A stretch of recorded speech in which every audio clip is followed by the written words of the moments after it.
Shabbat Shalom, blessed Sabbath to you. I hope everyone is in a good place and will have a wonderful weekend or are having a wonderful weekend.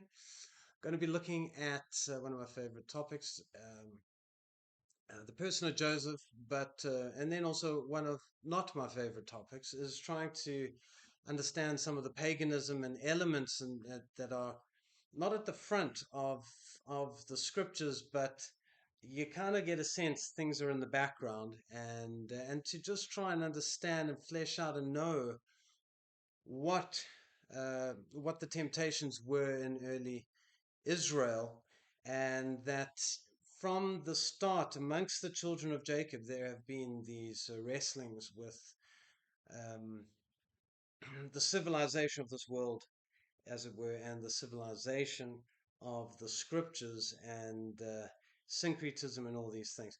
Scripture I want to start with is Genesis 41. And here we have that we see Joseph's raised up. And what's interesting here is that he marries a political union. He becomes as a god um, in Egypt, and he gets this really important a political marriage, as it were, with the priest of On's daughter called Asenath.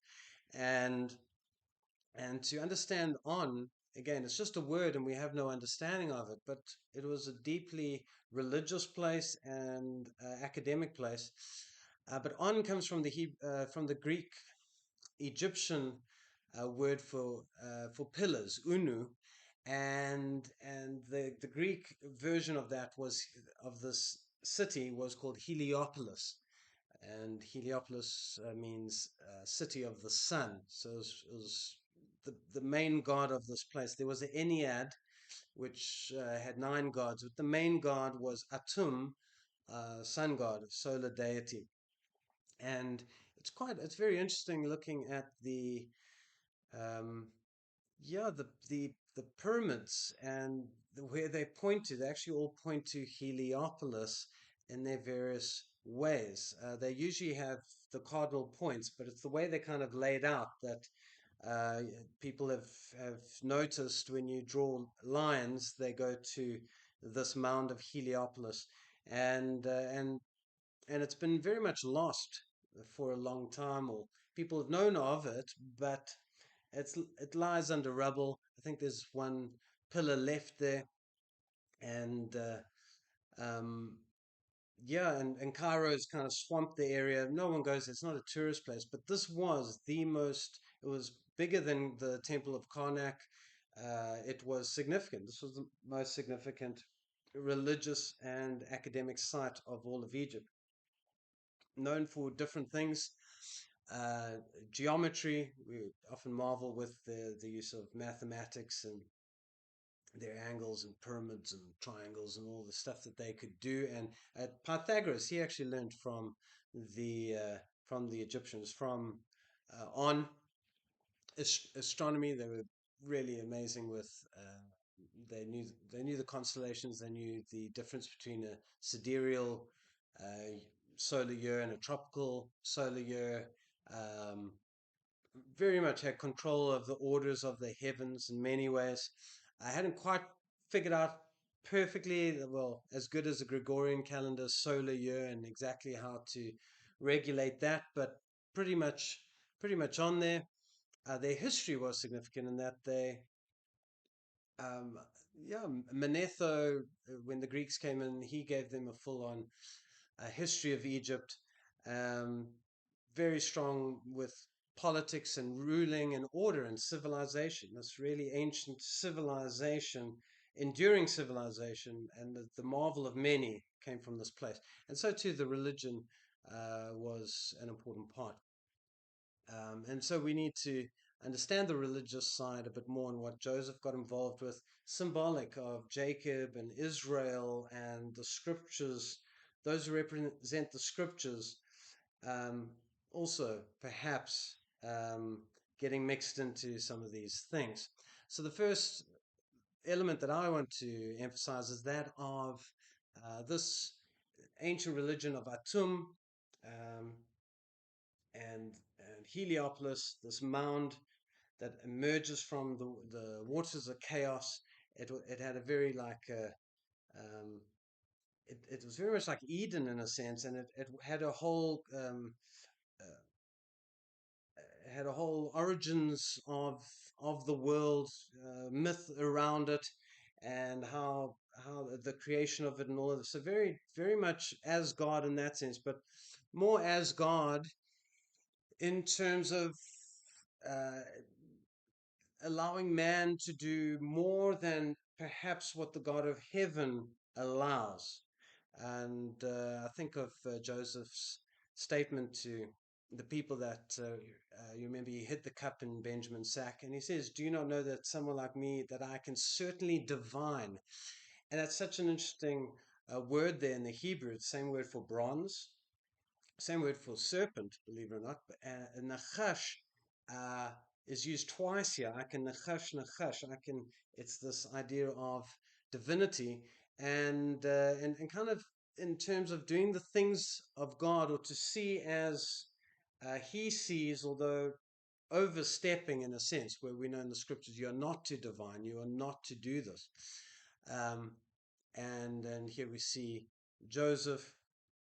Um, Perhaps overstepping. Most people give him the benefit of the doubt and no, he was just trying to scare them. I don't think so. I think from Laban, he divined. We see with his mother Rachel, she brought the household gods. I think there's always been a struggle and a tendency with who Joseph represents to really mess up in this regard. So, in terms of Egypt, we see the fruit of their religion in that it was they sought to be as God. In terms of if you come from a biblical perspective, we can see after the flood, as the nations go out, two major elements they maintained from the great creator that um, they didn't want to tamper with, that they respected, and that was the use of the moon for months, and the beginning of the year was to be in the springtime. They were all doing that.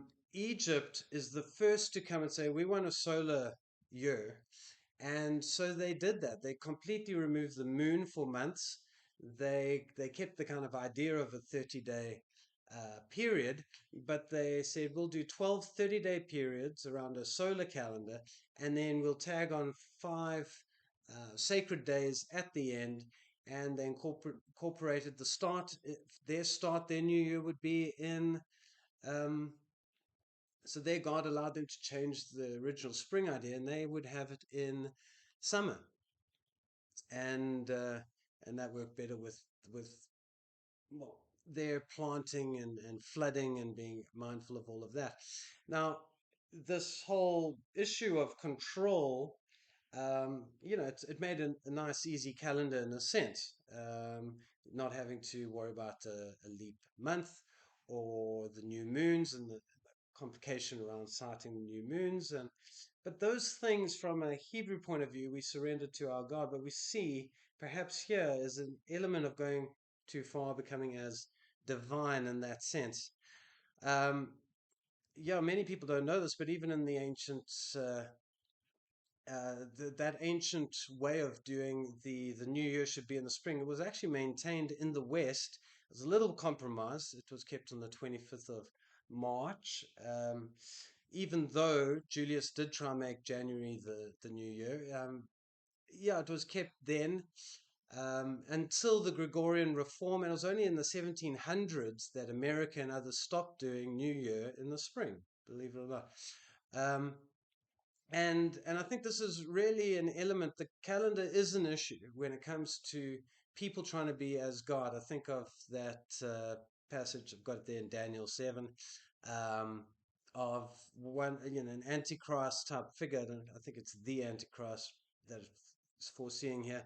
But we see that he will want to change times and laws. And so there's definitely something about not surrendering to God what is His, but trying to be God and control certain things that don't belong to you. So I often think of Isaiah 66, and how's that going to play out? Do you think when Messiah returns that He's going to do a solar month? I don't. I really don't. When it says from new moon to new moon, despite the frustrations that kings and business people and those that worship their, money and various things and are the gods of this earth, they're going to be humbled by the calendar, and they will do it according to when he says and according to his timing. Um, and then the next one, syncretism. This one's an interesting one. And I know I'm usually against paganoia. I don't like reading into things, but sometimes you can't help but read into that. Something's a little off. I've got here the $1 bill. You might recognize that. And Nova Order Seclorum, a new order of the ages. And well, we've got this really interesting. We've got connection to Egypt. If you can't see that, you're struggling a bit. And this interesting all-seeing eye, this triangle and a sun burst. And it's not hard to really know that this comes from Heliopolis, but through time and changing in different ways. But I can say Heliopolis in terms of, as I said before, um, that mound. Part of the Heliopolis creation myth was that emerging mound that was there. It would represent Atum, and that's of course interesting because um, yeah he we actually get this through the Ben Ben, and everyone, and it was called the Ben Ben, that mound of On, and they would make symbolic um, these symbolic Ben Bens all around Egypt to represent Heliopolis, and you find them all over the show. Ben Ben stones, and it's to talk about this primordial god, this Atum, and so and it's pretty much understood as well. Atum, there was an all-seeing eye connected with him. This was incorporated with Horus and Ra. Often syncreted other gods, other sun gods would also come within, and definitely got involved in Christian artwork, different forms. Here's a Jewish tombstone that had the all-seeing eye. Now, it's probably at this point, it's not trying to represent Atum Ra. This had been syncretized to be a Christian symbol. I've got this in. This is from Stellenbosch in South Africa. Sunburst with the eye there as well, and we see this in various forms. Um, this whole idea, and people may say it's not connected to Egypt. It seems as though there's some elements of syncretism going on here. And now I'm really against that in the sense of um, even with the calendar of our God, that I really would wish that we would just go back to, if he says you shall honor the Sabbath day, to really think about the Sabbath day, be sure of, you know, the exaltation of Sunday. Does it really come from the resurrection and the feast of Shavuot, uh, or could it be connected to Aurelius, who 50 years before Constantine managed to implement Dies Sol, the venerable day of the sun, to not be, to not think about these things and to go back to just the original calendar of our Creator. Are there some frustrating elements? Yes. Are there things you can't control? Absolutely. But if it's his calendar, that's what's important. So I'm very nervous of um, you see this in the. Let's see if I can get a better view here. You can see this in how people have taken the solstices and the equinoxes and have they've connected the summer solstice is the birth of John the Baptist, because we know the Annunciation 9 months later and the equinox, and so March 25th used to be the new year of the West. It was also believed to be the Annunciation, and it makes so much sense having John there as on born at the summer solstice, because didn't he say, I must decrease that he may increase? And so you just get a sense of what's going on here. And this we should relate, I think, going back to Joseph, going back to his seed, seeing that the things of Israel were going to become incorporated in this other kind of civilization, as it were, that's influenced many cultures around the world. Another example I have here is from a famous son of Joseph called Jeroboam. Solomon knew he was rising to power. The prophet had said he would get a nation of 10 tribes. He flees from Solomon, goes down to Egypt, and I think we should read into this more than a lot of people do. I think he would have learnt, and he would have tried to figure out what is going to be the way that I can consolidate this nation I'm going to get, because we see when he gets control how he instantly does some very interesting things. He makes golden calves again. Clearly, there was something in the Israelite culture that gravitated towards the calf. We'll look at certain elements of that. Um, but most probably steered it towards what's known as the Apis bull in later time, but the Minerva or Minervis bull. Um, and yeah, he set them up in Dan. That was really clever. There was really an apostate Levitical family doing their own kind of religious thing there. And then Bethel, quite clever, in that it means house of God, and it had connections to Jacob and stuff. But it was all very perverse. He made common people Levites and priests and stuff. But I think it was very calculated. And even the eighth day, he changed Sukkot to the eighth month. That's also quite clever, I think, in terms of syncretism, because he most probably, I think, in the Canaanite religion, they valued the eighth month in terms of that was the month of rain. Um, so anyway, a lot of syncretism that comes out of Egypt, that influence of Egypt and Rome and Greece would have been incorporating gods and establishing order. And it works. It certainly worked, but it's not of his kingdom. In fact, what we have in Jeremiah is that he says he shall break the obelisks of Heliopolis. I like the ESV here, because some would just say statues or pillars. Matzaba, I think, is the Mitzvah, the Hebrew. But we know what the statues of Heliopolis are, and so we don't get this out. But it's been very interesting to realize, no, this is about the obelisks. So when you see all these obelisks, for instance, here's one outside St. Peter's. Augustus Caesar, he developed this one. Um, uh, yeah, we see that he, uh, you know, this little statue comes from Heliopolis, from that mound in Egypt that all the pyramids were facing.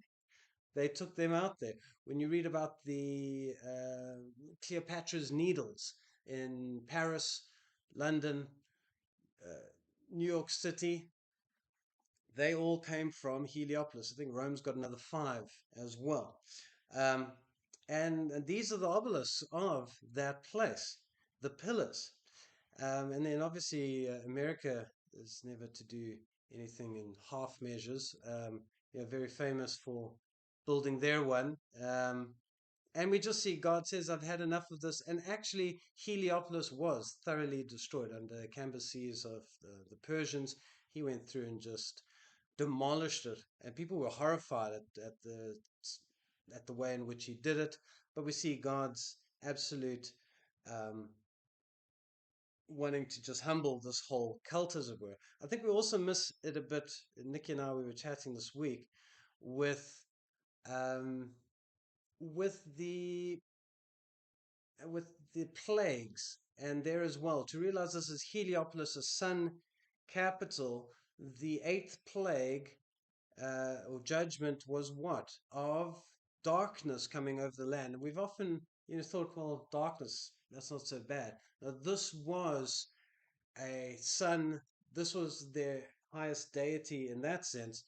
And so we know that he stretched forth his hand and there was darkness 3 days over Egypt. And so, anyway, it's good to just see no, our God destroyed these things and humbled their God, and Egypt should have repented, but things seem to live on in different ways.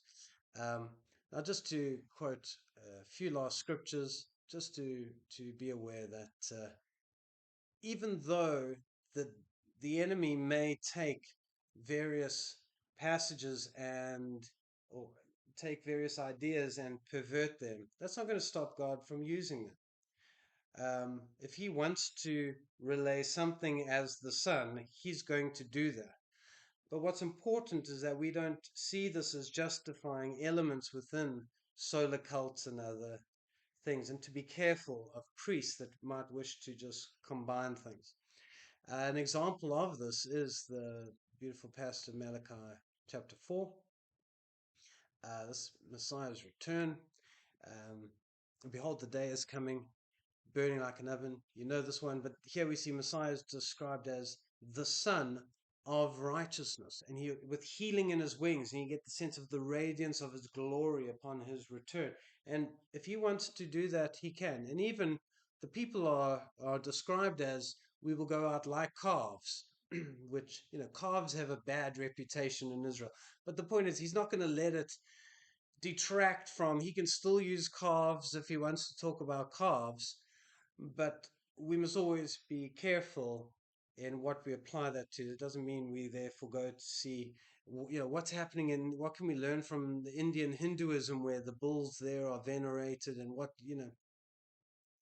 um, that's where we need to be careful and why we need the law and to honor it within what he has specified.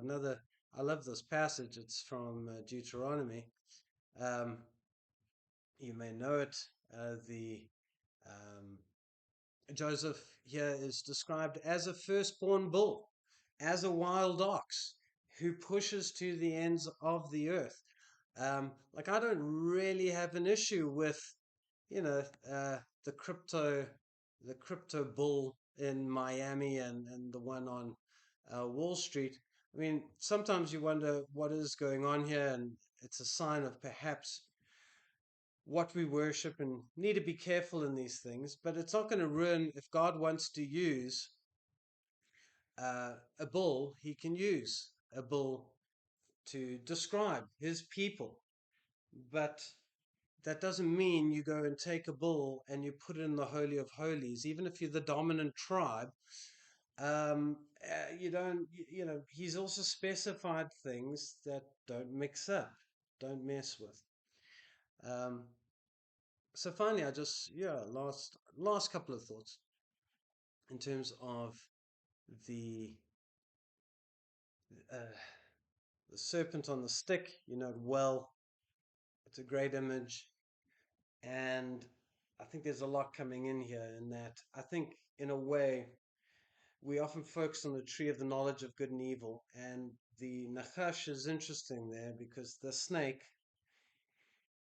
he leads Adam and Eve in seeking to be divine, in you shall be as Elohim, that there is this element where we can rise up and we can try and we can overstep and be as Elohim, but in the place of Elohim. There's another side of scripture where we are to be like Elohim, but it is that we reflect his characters, not that we become the lawgiver and overstep that element.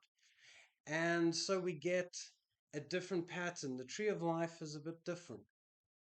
The tree of life is that I really believe that you crucify the flesh, that you take that part of you that wishes to be as the divine and you nail it to the cross. That we have a different pattern that's been shown us, that he did not consider equality with God something to be grasped. He humbled himself. He came and died as a servant. A very different approach to how we are civilized, how we build our communities and our understanding of our Elohim. Um, And so I also think it's interesting that the the ninth plague, I think, was the sun, but the 10th plague, the final one, was death in that godly, that divine lineage. Those people who believed they were God and were overstepping. Pharaoh's own child, who would have been, I'm sure, understood as the deity would dwell in him, that he took that out. And I think this is very key. And this is the final God. It's quite interesting in that I think for many of us, we can blame Hasatan, the accuser of the brethren, that he's deceived us. He's done this, this, and this. But the way he deceives us is he entices us by what is already within us. We're enticed by the things he offers us. Why? Because within us we can choose to either try and be the divine or lay down that element that should be just for him. I think of James's words, I think it's really fitting in this regard. And the difference in control and surrender, and to realize, lay down the serpent, lay down the divine side, that side that wants to know the future, wants to engage in reading tea leaves, whatever kind of divination may seem as innocent as whatever, things that we don't think are important, maybe our control of the calendar and coming back to the original, all these things I really think come together in James 1. But each person is tempted when he is lured and enticed by his own desire. Then desire, when it has conceived, gives birth to sin, and sin, when it is fully grown, brings forth death. Do not be deceived, my beloved brothers. Every good gift and every perfect gift is from above, coming down from the author of light. I kind of like that. I don't know if he was aware of, uh, James was aware of the various perversions of worshipping and being dismayed at the starry heavens, which Israel's told, don't be. Fear the one who created the heavens, but here the Father of light, and the description, there is no variation or shadow due to change, that he doesn't change. There's no shadow of change in him. And it's interesting because if he's the true light, that we should be very careful to ever try and be Illuminati, illuminated ones, to be as gods in that sense, to realize, nothing shines light on him, that he is the light of lights, that as the psalmist said, he is my light and my salvation. Now I finished up there with the Nachash, the divine, that serpent, but it's the bad kind of divineness that we seek. It's in all of us. And I think there's a genuine difference in, um, there's a difference in how we are called to deal with that. We have to surrender it for our God. Satan kind of works, and I really believes and tries to target that. And it seems innocent. He's subtle. It's in small things, but in God's economy and in His kingdom, we have to just guard against certain elements. The things we can control, they're things we should have dominance over, but there are some things that no priest and no man should have dominion over, and surrendered to God and His Torah and the way that He laid out. So, yeah, much shalom to you. I hope this maybe helps understand a little bit of these two different paths of civilization that the world is well aware of. The one coming from Heliopolis, very much influenced Rome and the West, and then the scriptural inheritance as well, that has also been there from the start, but walks this interesting road, and we need to come out and be set apart. Many blessings and shalom.